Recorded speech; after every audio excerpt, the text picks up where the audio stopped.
Zoe, welcome to the show. Thanks, Rick. I'm glad to be here. I feel like you're getting a true on the road experience because we're starting 20 minutes late. It's frantic. Andrea, my boss, and we barely made it in here with the traffic. It's just atrocious out Yeah, there. welcome to San Francisco.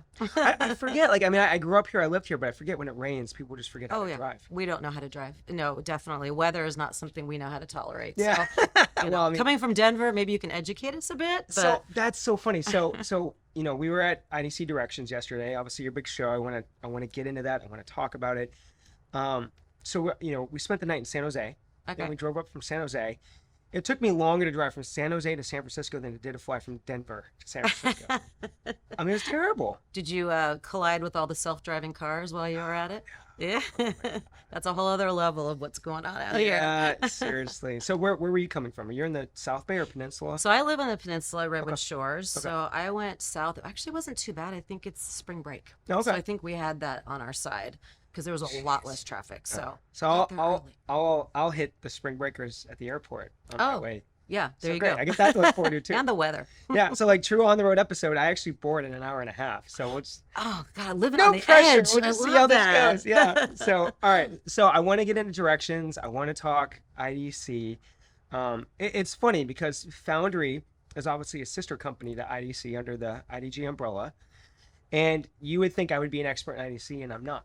Okay. And obviously, I think we have leadership in place now that's changing that, and we're going to be working more closely together moving forward. But I still have a lot of questions, so I want to dig into all that. I want to dig into directions. But first, let's start with you. Why don't you tell everybody what your role is and the team you lead at IDC? Sure. Yeah. So Zoë Crowder, Group Vice President in our Custom Solutions Group. So IDC, I mean, even to take it back a step, right? If people don't know, so IDC is the market intelligence arm of IDG. So we have 1,300 analysts worldwide, and we're tracking technology markets and researching technology markets and helping buyers and suppliers with insights to help them do their jobs better. And that's essentially what IDC is. And then Custom Solutions is the group that I'm part of. And so we tailor those research insights and all of that analyst insight to help customers with custom needs that either help them plan their business better, market their business better, which we'll talk about because that's really where the Foundry relationship comes in, or sell their products better. And it's kind of a consulting arm within IDC. And so my team, we have about 15 of the top accounts measured by revenue, so 50 billion and above. So I've got 5 people on my team, and we go out there and evangelize and sell our services. Yeah, and I know some folks on my team have been working really closely with your team, which is where we've seen the overlap. From a macro level, IDC, how's that different than a Gartner, Forrester, or some of the other analyst firms out there? Oh, that's such a great question. So there are people think of it as kind of the big three. They say when I tell people I'm with IDC, oh, is that like Gartner? I'm like, no, yes, okay. But I would say that our brand is different in the way that we really are tied to our objectivity. I mean, that's really what we've built the brand on. Okay. So we are going to be a credible source, and that we have that objective third party kind of position that we're going to bring to the table. And that's really what we do. Nice. All right, so I want to dig in more to at the micro level in terms of what you're doing, the marketers you're supporting, IDC directions. Obviously, yesterday we'll dig into that. But first, a little bit more about you, Okay. because this show, and this is something I try to get out to the audiences.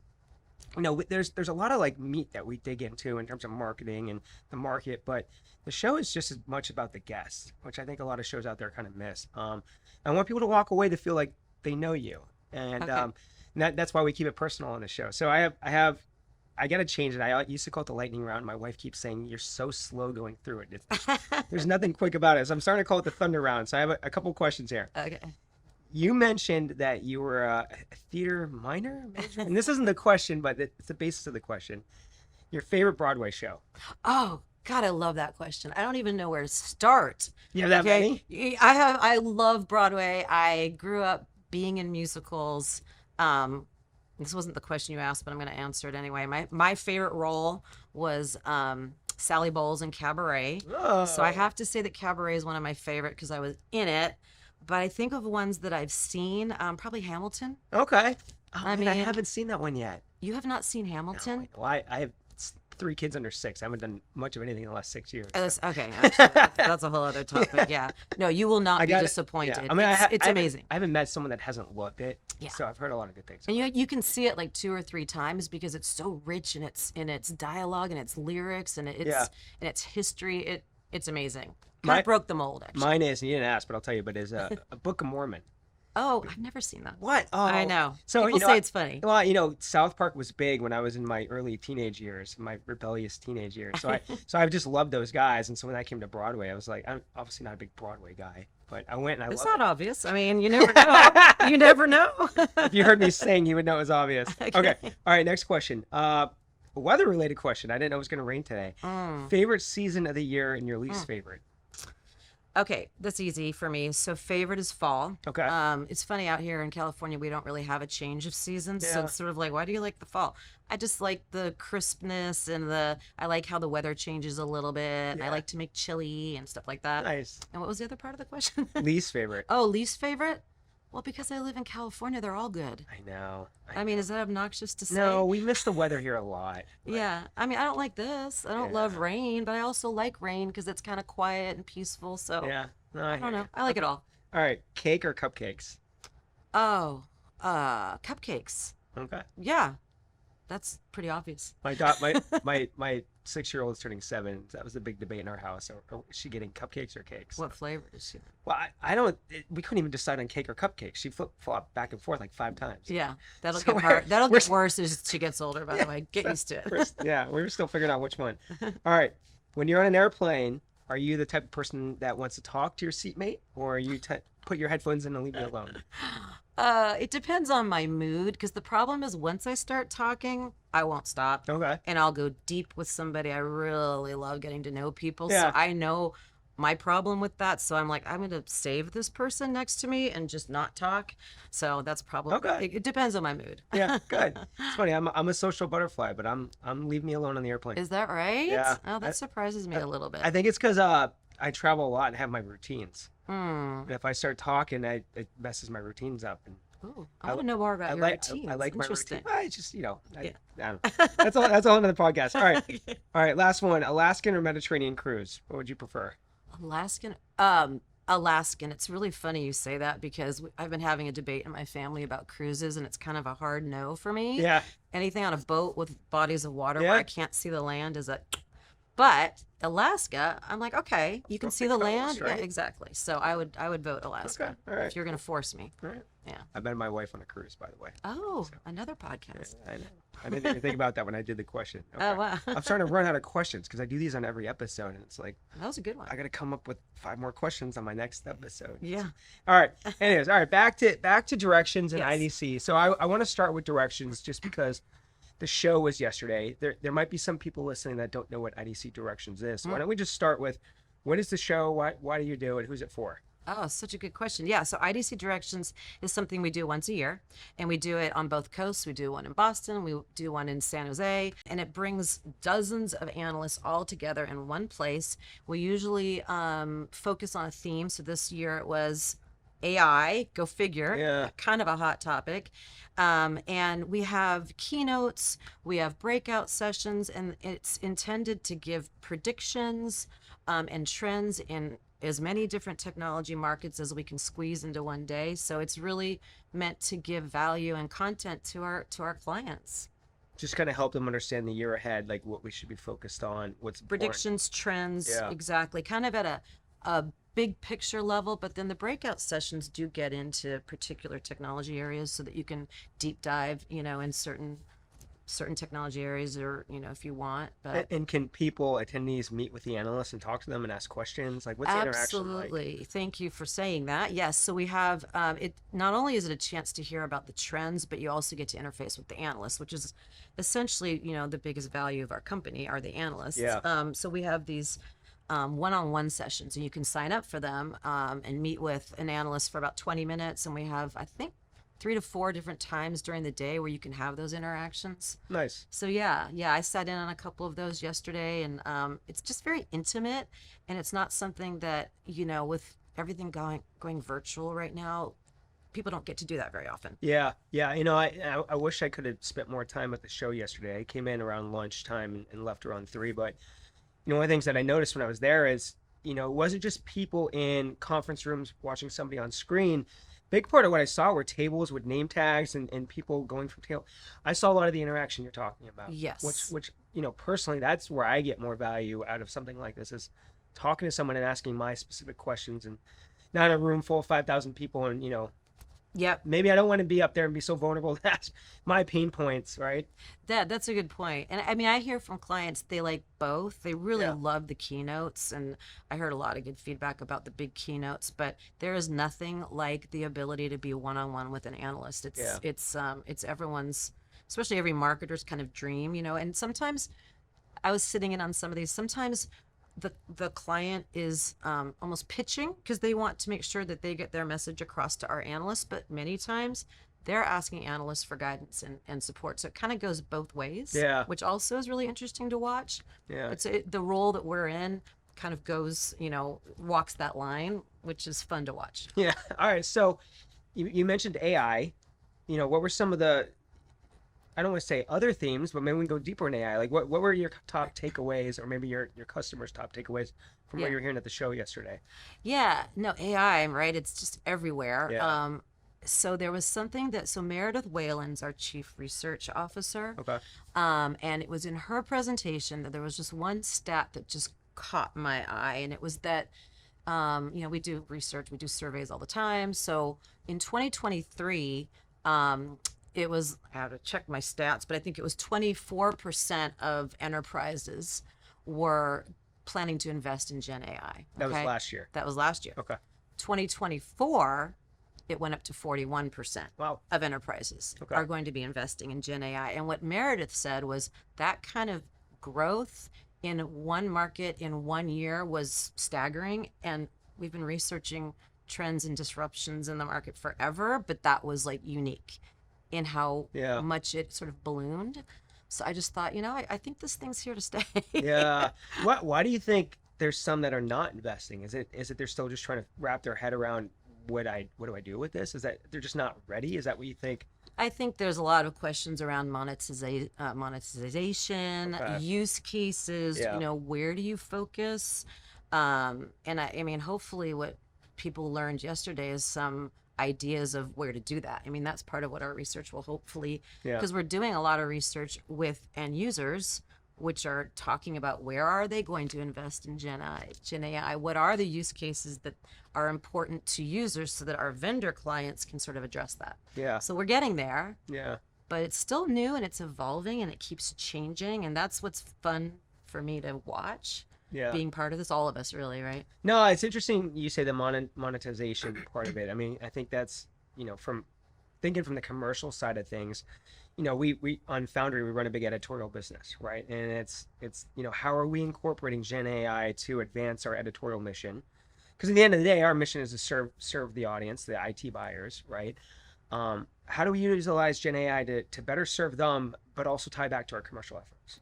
That's right. And I think it's something we're still figuring out and working on. Yeah. Right? Yeah. And I think a lot of- everybody is. Yeah. Right. Yeah. So- And it's fun to be able to be in that advisor role Yeah. in something that's evolving in front of our eyes. Yeah. And so it sounds like the analysts are playing a role in advocating those use case scenarios. Like where do they kind of come in to help Mm-hmm.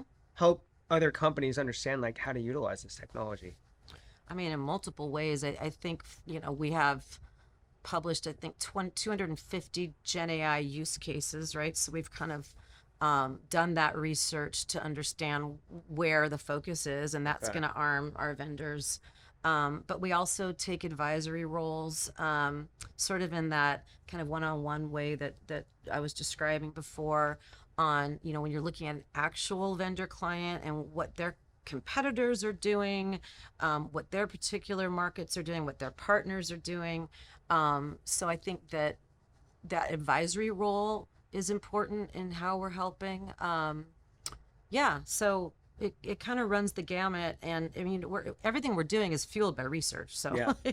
and everything, we have, of course, we have analysts that are focused specifically on AI, but then every analyst that we have has an AI component to the research that they're doing because it's prevalent everywhere. So if you're a client of IDC, you're going to be able to get advisement on what's going on in AI in your market. No, that makes sense. Yeah.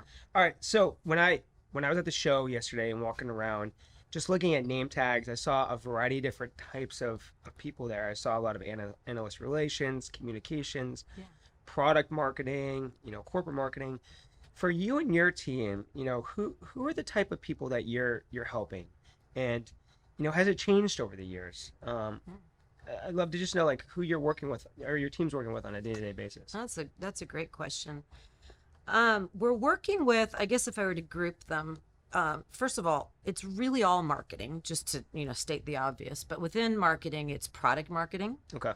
And this is your team, right? Because I know IDC works with, yeah, as a whole, works with other folks too. yeah, but our team, we're focusing on marketing and marketing and selling functions, Okay. right? So product marketing, is an important buying group for us, because they're the ones that are really going to be crafting the messaging. Mm-hmm.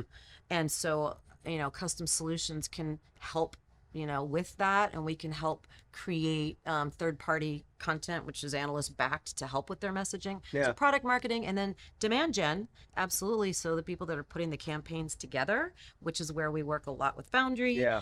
So that's a big buying group for us. And then of course, on more like the data side, which is also what we do, and customized data and custom market models and things like that. We've got market intelligence people. So you probably saw a lot of them. Yep. We have big data products at IDC, and so that's a big group that gets a lot of benefit from us as well. And then honestly, sales enablement is a big area for us as well. Yeah. And I think that's evolving in its maturity at IDC, but we have seen some of those types of people as well kind of come to directions and get the benefit. It's funny because through the show, talking to a lot of different folks, I'm seeing the worlds of marketing and sales enablement start to come together. Mm-hmm. I had Richard O'Connor on for B2B marketing, and he's like, a lot of companies out there have sales enablement, they have marketing, and they're just not thinking about it the right way. It should be thinking around just a customer-centric model. Mm-hmm. And sales enablement and marketing are components of that. But in a lot of organizations, they're bifurcated, Mm-hmm. right? And so I think over time that's going to come together, and whether you're product marketing over here or sales enablement over here, I mean, your worlds are going to combine Mm-hmm. in a certain aspect. Mm-hmm. It's sort of been an age-old thing that I've noticed. Marketing and sales sometimes are like a dog and cat, and Yeah. Yeah. don't always aren't always aligned, but that is coming together more. And like from our standpoint, if we've got research and insights, if we can arm a sales organization with that, and so that their sales conversations are armed with data, that makes them better sellers. Yeah. So that's kind of like where we play the role in sales enablement. But you're right, it's not totally aligned yet out there, but I think it will be. Yeah. Now I know, like specifically, my team been supporting or working closely with your team on a lot of partner marketing programs. Yep. So let's talk a little bit about that, and how is that different than your typical product marketer that you might be working with on custom content? Yeah, it's very interesting timing, this conversation, this podcast, because I actually took out our new CEO, Genevieve, to a large customer just 2 days ago. Mm-hmm. And it was the head of ISV partner marketing at this large Silicon Valley based company. So it was very interesting to hear, directly from her. We do a lot of work with Foundry for her team, Mm-hmm. where we're combining, premium analyst content with amplification and promotion programs. And so what we're really doing is we're helping drive revenue through the channel for this company. Yeah. And that's really the uniqueness of partner marketing, is that the measurement of success for them is lead gen. Yeah. They want to drive revenue through their partners. That's, in fact, she even said in the meeting, that's what she cares the most about. I brought up things like, well, are there programmatic needs that you have? Because we can advise on that. She's like, I don't care. Yeah. She goes, I just need revenue through the partners. So Yeah. the good news is like the combination of our content and Foundry's reach, that's exactly what we're doing for her. Yeah. Yeah. It's interesting because, historically we've sat more on the lead gen side, but, obviously content plays a big role in that. Right. And one thing I always try to get through to customers that are so focused on the lead gen KPIs is if nobody's reading the content, it doesn't matter how many leads you're generating, right? Like it's gonna be really hard for that salesperson to follow up with that lead if they got a couple sentences in that first paragraph and decide this content piece is a piece of junk, right? So, I mean, I will say that there are stats out there, and of course, I'm not going to be able to recite them accurately, but that third-party content is converts more than not, right? So Yeah. buyers want to hear from experts and they want to have that objectivity, and that is what IDC provides. Yeah. I actually got a little report from it was a brand hub that Foundry did for one of our joint clients, and it was so great because it showed the impact of all the content in the brand hub, and it showed one of the IDC pieces kind of outperformed by like 4 times a lot of the other content, and so it just gave me that that reassurance to be able to tell the client this is really working for you, and Yeah. having that in your mix is really gonna help your buyers. Have you noticed any differences in terms of, how your team supports partner marketers versus product marketers? Are they, obviously it's a different scope from their perspective, but are they working with you differently? Are they buying differently? Are they different unique challenges from your perspective? The clients, you mean? Yeah. I think it's interesting because the persona of a partner marketer is very different from a product marketer, and I think it goes back to what I'd said before. A product marketer is crafting the message, Mm-hmm. and that's really the main. They want to make sure that they're getting the right message out to the market around their product, their solution.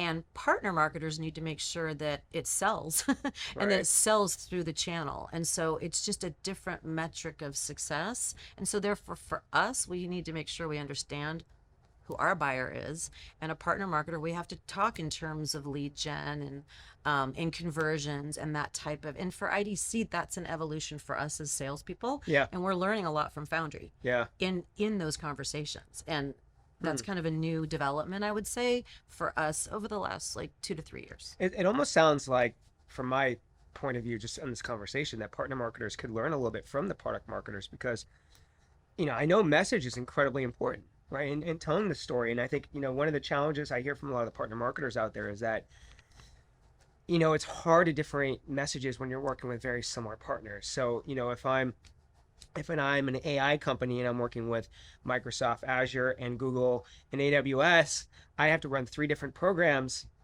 to tell a different story, but at the end of the day, I'm kind of selling the same product, right? But message can help with that, right? If Yeah. you can craft a different story or message with each one of your partners. Yeah, I see, and product, that's what product marketers do, right? They really focus on the message. So, that's right. so let me ask you this, kind of a long-winded question here.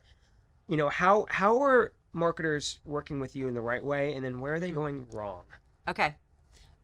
Wrong's is a strong word, but you get me in trouble. Maybe pick a different word there. No, but I'll talk about You can spit what's that right. however you want. Yeah.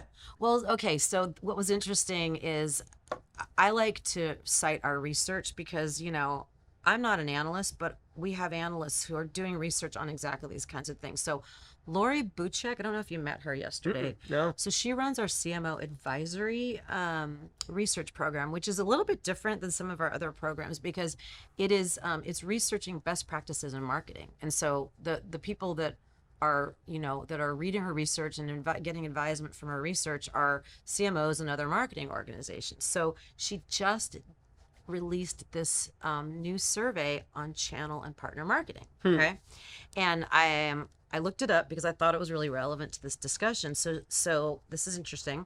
75% of the respondents, and the respondents are all top marketers at high tech companies, said that digital marketing transformation is a top priority for their partner marketing efforts. And so that means a mix of in-person and digital. I mean, obviously we're in a more digital world, Yeah. but that was really important. And then 83% of the respondents said driving revenue through partners is the most critical role, just like I had said earlier. So if you think about that, those are the things that are most important. That is what a lot of these companies are doing very well with us together. So for instance, using the combination of IDC analysts and Foundry Reach to do top of the funnel lead gen, Yeah. but also middle of the funnel lead gen. So we're doing a series, and these are things that people are getting a lot of success with, of like virtual roundtables, right? Where you're bringing an IDC analyst in, you're bringing a partner in, you're bringing the vendor SME, subject matter expert in, and you're having a really engaging dialogue led by an IDC analyst that really gets the conversation going. That is something that we're seeing companies do that they're doing right. And it's taking advantage of the digital events that were important to people. And it's really driving those conversations to, move leads through the funnel in a meaningful way. So I think that's going very well. Yeah. And this company that we met with the other day are doing a lot of these virtual roundtables.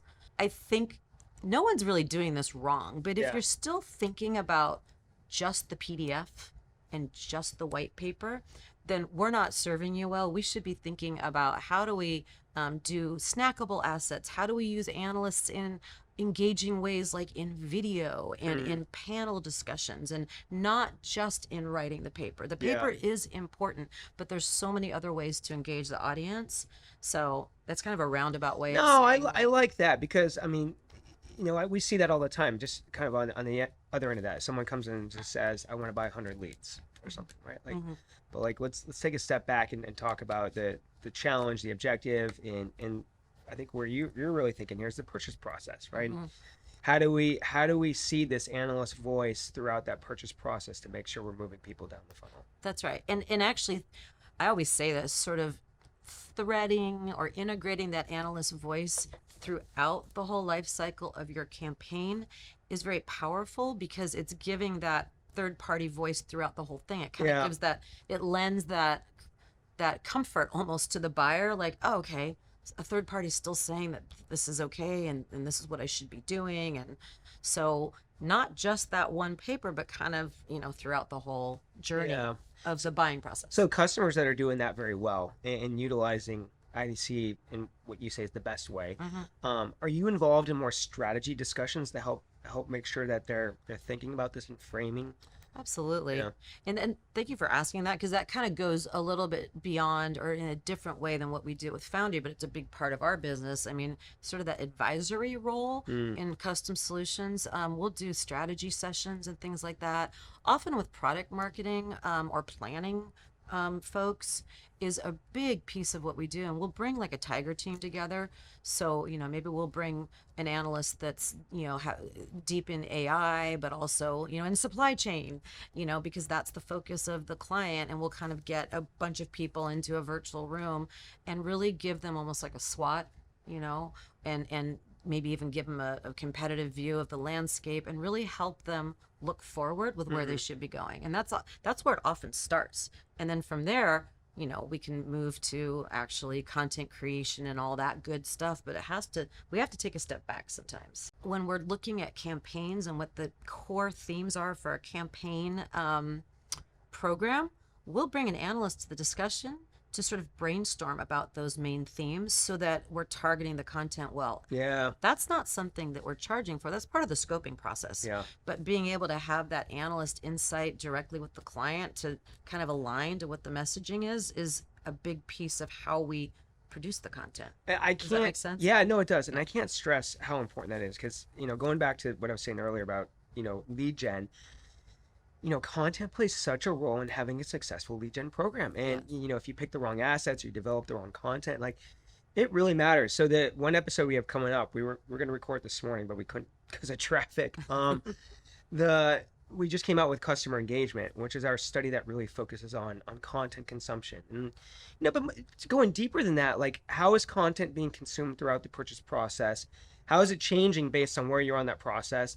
But also, like, what's your role on the team? And how is the content you're consuming different based on your role? We even get like generational stuff on it too. Yeah, that's and so we're gonna do another episode kind of diving into that. But if you're listening to this and you're just focused on lead gen, like, I don't really care. Like, the content That's does right. matter. That's right. And having that objectivity and that expertise in your content, your buyers appreciate that. They Yeah. want that. They want to have the third party perspective. That's what the research says, and we see it. We see it succeed with our clients, so we know it's true. Yeah, one of the stats in the study said that I think it's like in the 40s, but nearly half of the respondents said they had not downloaded content that helped them make a purchase in the last like 6 to 12 months. I mean, that's staggering to say half the people out there are not finding content that's helpful. Yeah, that is yes. With all the content out there that you can get, Yeah. it's like that's a huge Yeah. number. Well, we are inundated. We are inundated, so it has to be meaningful. It has to be targeted. It has Yeah. to be relevant, and it has to have. I mean, this might be biased, but it has to have some research behind it, so that it's not just always necessarily just opinion. I mean, No, it's true. I mean, I think, there is a need for product focused content, but I think if you can add, any third party validity to it, people know off the bat, like, hey, this isn't just going to be a sales pitch. This is actually going to aid me in making the decision, and that's important. that's right. That's right. All right, so I want to talk a little bit about your experience working with Foundry. And it's funny, I actually don't talk Foundry much on this show. Like, that's not the point of this show, but I think, there's a lot of customers that have worked with Foundry over the years, followers, fans of CIO, CSOR brands, a lot of customers that worked with IDC over the years. And now we have leadership in place on both sides that are bringing us together, because I think, what we can do together is just super powerful for our customers. What have you seen work well, with your customers working with Foundry, where we've brought that better together story to life? I'm just smiling because I really am excited. I mean, genuinely about this evolution. I've been, like I said, at IDC for 17 years. And Foundry, formerly named something else, has always existed. IDC has always existed. Yeah. But it's changing in bringing us together. And here's what's happening is, especially in these large accounts that my team is managing with your team, we are hearing clients say, thank God you guys are working together. Yeah. You're making it so easy for us. We can go to one place and get this awesome analyst content, and you guys can help promote and drive leads to it. It's making our life easier. And it's a differentiator for us in the market, but Yeah. most importantly, we're helping our clients. And when I was in the meeting I told you about the other day, she said exactly that. She's like, it's been really great working with both sides of the house. Yeah. So I'm like, this is great. Let's keep this going, right? Yeah, I think anytime we can make our customers' lives easier, it's a good thing. Absolutely. Yeah. Yeah. It's just, it's they have one place to, and we're working more interchangeably, right? So, a client can come to either me or my Foundry counterpart often, and we're so in sync, the Foundry counterpart and myself, that we're kind of, keeping each other informed and making sure that client doesn't get lost. And, we work together. Yeah. Like, truly. Yeah.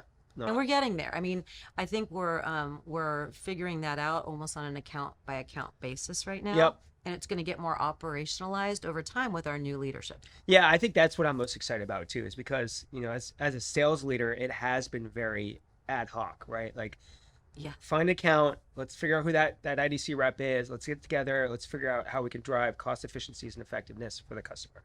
Right? That's not a system in place, right? And I think that's what the leadership team's working on now, is how do we get a system in place so we can deliver this value at scale across the whole customer base. And that's what excites me the most. It's same here. Exactly. I feel the same way. Yeah, cool. All right. So other than that, what are you most excited about in the future? Whether that's new IDC solutions, the market, working with your customers, like what's got you jazzed thinking of the year ahead?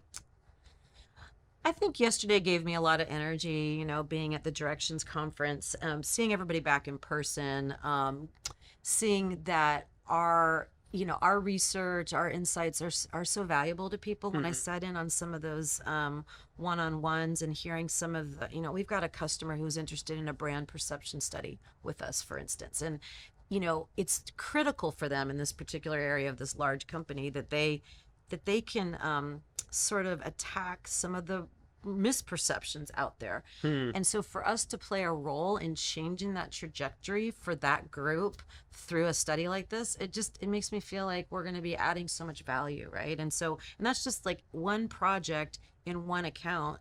And so I just think that And then I think the velocity of everything that's happening with Gen AI is also very exciting. A little bit overwhelming Yeah. sometimes about like how are we going to play that role best? But I've lived through a lot of technology disruptions, right? Like throughout my career, but this one is the kind of the biggest. Yeah. So I'm excited / nervous about kind of how that's all going to play out. No, you just reminded me, because one of my questions earlier was with AI right now.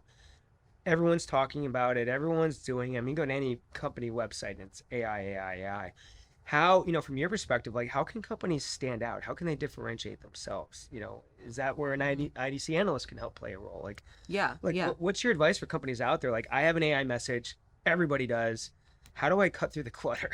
Yeah, well, you're gonna have to talk to our analysts about that. Yeah. They've got all sorts of good ideas because it really depends on, who you are in the market, who you're serving, who's your customer, who are your partners, and I think that's part of the whole nut to crack is for you, as a company individually, what is your unique value proposition around AI? And Yeah. and that's, I mean, our analysts are here to help answer that. I mean, literally, if you're listening to this and you're like, yeah, Rick, that's a great question, I would say, let's find out who your appropriate analyst is and have a conversation about it. And Yeah. they have research to support kind of their opinion, and that's going to continue to evolve over the next quarter or two. And so their opinion will continue to evolve, and they'll continue to advise you. And so for my big takeaway, thinking from the marketer standpoint is it's not just my opinion on how we're different than our competitors in the AI space. We're backing this based on research and third party That's right. credibility. Yeah. And that's where the analysts play a role. Yeah, and that credibility comes from survey work that they're doing too. So they're Yeah. actually, we're releasing new research all the time that's actually interviewing people around what they're doing with AI, how they're investing in AI, both the user side of the research as well as the supplier side of the research. And we kind of bring that all together, and that's what fuels our guidance. Awesome. I love it. All right. I have one more question for you, but before I ask that, is there anything else IDC we haven't covered that you think is relevant or you want to talk about? We talked about a lot, so don't feel pressure. You got to say yes. No, I mean, I just think the future's really bright, and I think considering IDC as an advisor, like the way you've sort of asked those questions, Yeah. is a great way to think about us. We can be strategy advisors to you. We can help with your campaigns. We can help you drive leads. It goes beyond just data, even though data is our middle name, right? So I would say that's probably what I would want to leave everybody with. Yeah, I mean, I think especially with the founder relationship, right? I mean, you can run a full branded demand program to achieve results backed by an analyst message to add credibility to Perfect. yeah. You said it perfectly. I agree. You're hired. I love it. Yeah, I think bottom line is don't just come asking for a white paper. That's right. Right? Don't just cover white. Yeah, let's go beyond the white paper. Think beyond it. That's so 90s, guys. All right. So my last question for you is the same question I ask everybody: is what advice do you want to leave for people on the road? And you told me you're going to ask this, so This is the only question I actually give to people before they come on the show. Okay, yeah, and I thought about it, and it's interesting. I don't know if it'll be in a different direction of what you would have thought, but okay. So I was a psychology major, and then I was a theater minor. I am an only child that was raised by musicians Oh, cool. and educators. So I think what that's done is given me an empathy view of the world. Mm-hmm. I would say the advice that I would give to anybody is just lead with empathy. Hmm. And I feel like I've built my career in sales with empathy as opposed to the opposite of empathy. I try really hard, and I think in this world right now, it's an important quality that everyone should be thinking about. So, I mean, that would be my advice, whether you're in sales, whether you're in marketing, whether you're in partner marketing. Just view your audience with an empathetic nature, and I think that's going to be the answer to everything, because it's all about listening, right? Yeah. So Yeah, I love it. I love it. yeah. Well, thanks for sharing. Well, cheers. Thank you. Thanks for Zoe, coffee. thanks for coming on the show. Thank you, Rick. It's been a pleasure. Been honored. I appreciate it.